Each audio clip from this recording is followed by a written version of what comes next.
আজকের এই ভিডিওতে আপনারা কন্যা রাশির হস্তা নক্ষত্রের জাতক জাতিকাদের ব্যক্তিত্বের শক্তিশালী 10টি দিক এবং অত্যন্ত দুর্বল 10টি দিক সম্পর্কে জানবেন। নিজের দুর্বলতা জানার পর যেমন হতাশ হয়ে পড়বেন না, নিজের সক্ষমতা জানার পরেও গর্বে ফেটে পড়বেন না। আপনার চরিত্রের শক্তিশালী দিক এবং দুর্বল দিকের সমন্বয়ে আশা করি আপনি সামনে এগিয়ে যাবেন। তো আমি শুরু করছি। আপনাদের ব্যক্তিত্বে বুধ এবং চন্দ্রের এক অপূর্ব সমন্বয় দেখা যায়। রাশির অধিপতি বুধের কাছ থেকে পাবেন তীক্ষ্ণ বুদ্ধিমত্তা, আর নক্ষত্র অধিপতি হলো চন্দ্র, যা মানসিক গভীরতা দিয়ে থাকে। এই দুই গ্রহের সমন্বয় আপনাদেরকে করেছে অত্যন্ত দক্ষ। অন্যদিকে কিছু মানসিক টানাপোড়েনও থাকবে, তবে নিজের চরিত্রের শক্তিশালী দিক এবং দুর্বলতা জানার আগে নিজেকে একটু আগে থেকেই প্রস্তুত করে নিতে হবে। তো আমি প্রথমে আপনার চরিত্রের 10টি শক্তিশালী দিক সম্পর্কে আলোচনা করব। প্রথম শক্তিশালী দিক হলো আপনার অসাধারণ বুদ্ধিমত্তা ও কৌশলগত দক্ষতা। হস্তা নক্ষত্রের জাতকরা অত্যন্ত বাস্তববাদী ও চতুর হয়ে থাকে।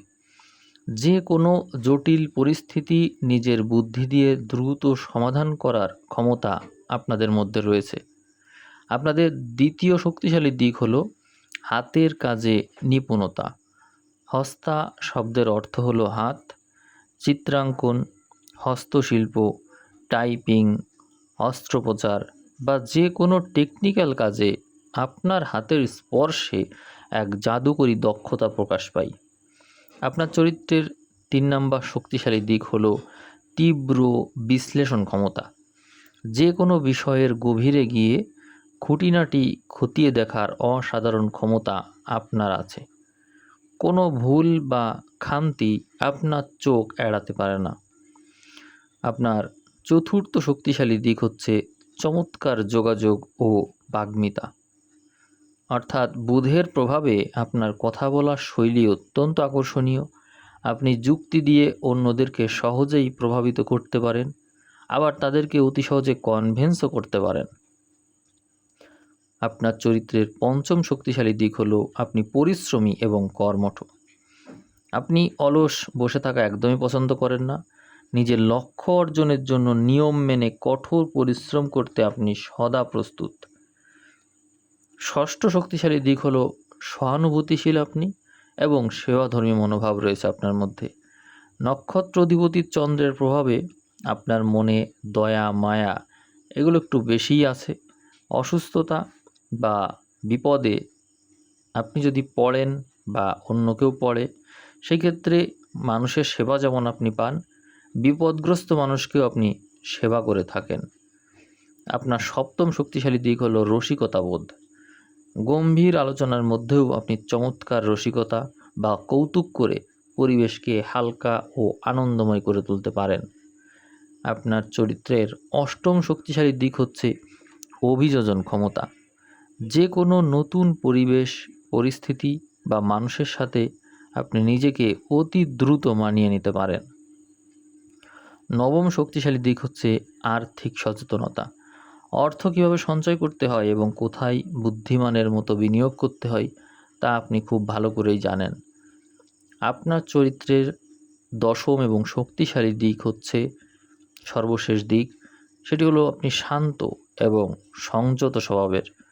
বাইরে থেকে যতই মানসিক চাপ থাকুক না কেন, আপনি সাধারণত প্রকাশ্য আচরণে নিজেকে শান্ত ও নিয়মতান্ত্রিক রাখতে সক্ষম হন। এতক্ষণ আপনারা আপনাদের চরিত্রের শক্তিশালী দিক সম্পর্কে জানলেন। এখন জানবেন আপনাদের চরিত্রের মারাত্মক দুর্বলতা কী কী। তো প্রথম যে দুর্বলতা সেটি হলো অতিরিক্ত মানসিক অস্থিরতা। চন্দ্রের চঞ্চলতার কারণে আপনার মন কখনো স্থির থাকে না। সামান্য বিষয় নিয়ে অতিরিক্ত চিন্তা করে আপনি নিজের মানসিক শান্তি নষ্ট করে ফেলেন। দ্বিতীয় যে দুর্বলতা সেটি হলো দ্রুত ত্রুটি খোঁজার প্রবণতা। সব কিছুর মধ্যেই নিখুঁত বা পারফেকশন খোঁজার চক্করে আপনি নিজের বা অন্যের ছোটোখাটো ভুল ধরে ফেলেন, যা অনেক সময় সম্পর্কের ক্ষেত্রে তিক্ততা ডেকে আনে। আপনার চরিত্রের 3 নম্বর দুর্বলতা হলো মুড সুইং করা বা মেজাজের দ্রুত পরিবর্তন। চন্দ্রের কলার মতোই আপনার মানসিক অবস্থাও দ্রুত ওঠানামা করে। এই ভালো তো এই মন খারাপ, এমন আচরণ চারিপাশের মানুষকে বিভ্রান্ত করে তোলে।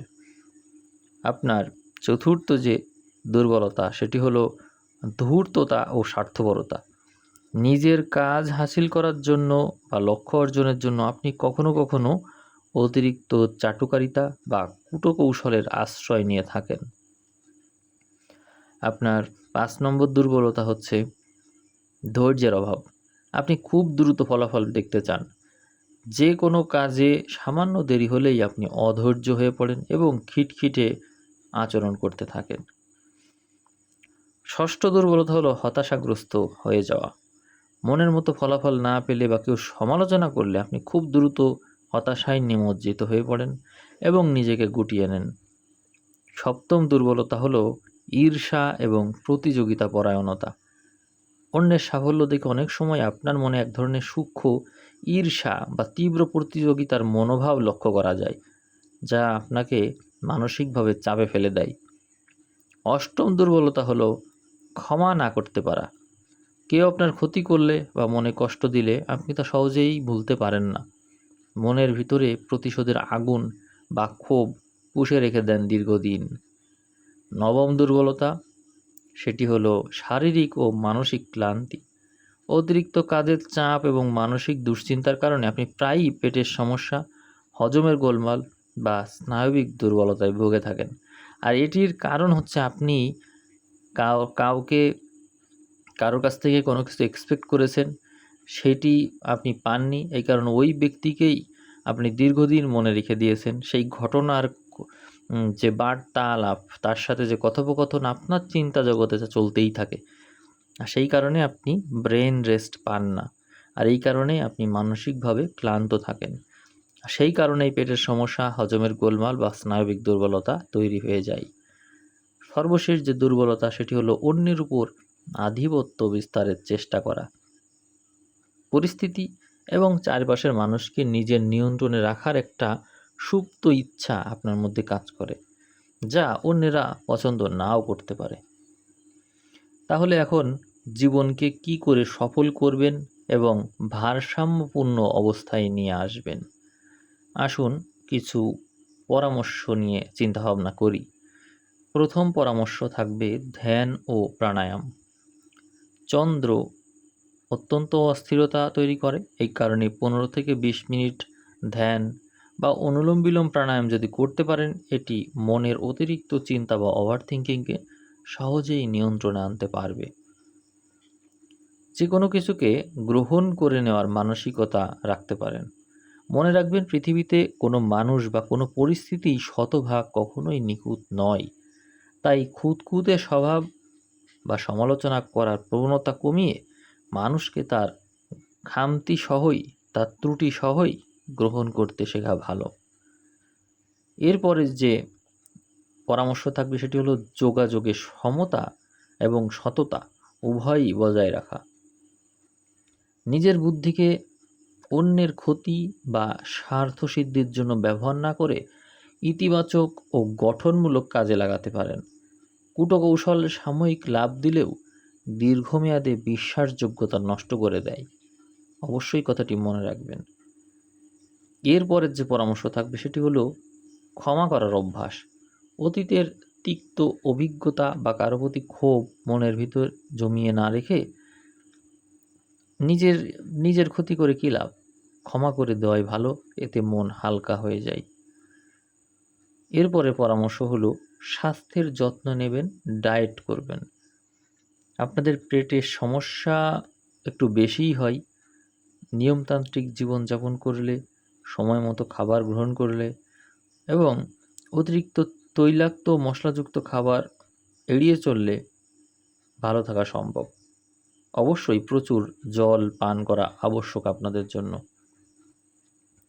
এরপরের পরামর্শ হলো প্রকৃতির সাথে সময় কাটাবেন।